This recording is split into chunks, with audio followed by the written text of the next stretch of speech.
وصفتنا اليوم مناقيش، بسوي واحدة باللحم والثانية باللبنة والزعتر. يا سلام، شوف الطريقة. العجينة عندي كوبين دقيق أبيض، ربع ملعقة سكر، رشة ملح، ربع خميرة، ملعقة صغيرة باكنج باودر، ملعقتين كبيرة زبادي، وأربع ملاعق كبيرة زيت. أصب الموية بالتدريج وأعجن لين أضبط عجينة تكون بهذا الشكل، تكون لينة.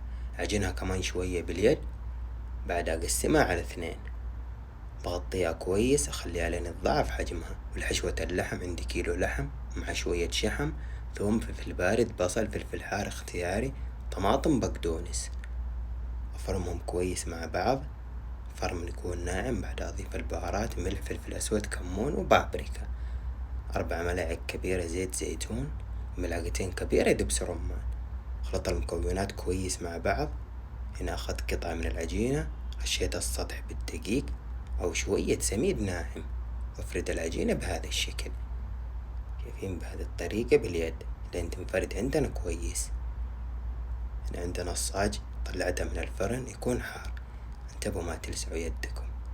نضيف شوية لحم ونوزعها على العجينة بهذا الشكل، ما تخافوا تستوي في الفرن. وعلى الفرن على الحرارة 200 من فوق ومن تحت، تقريبا بتاخذ معي ربع ساعة.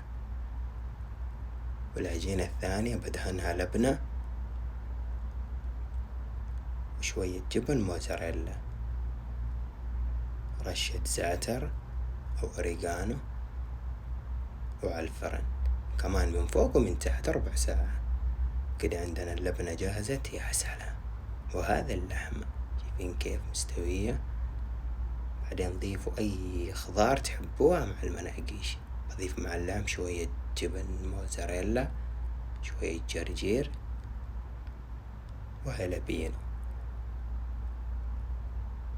والمنقوش الثاني أي مطيبات عندكم أو أي نبتة عطرية اختياري، رشة عسل. يا سلام،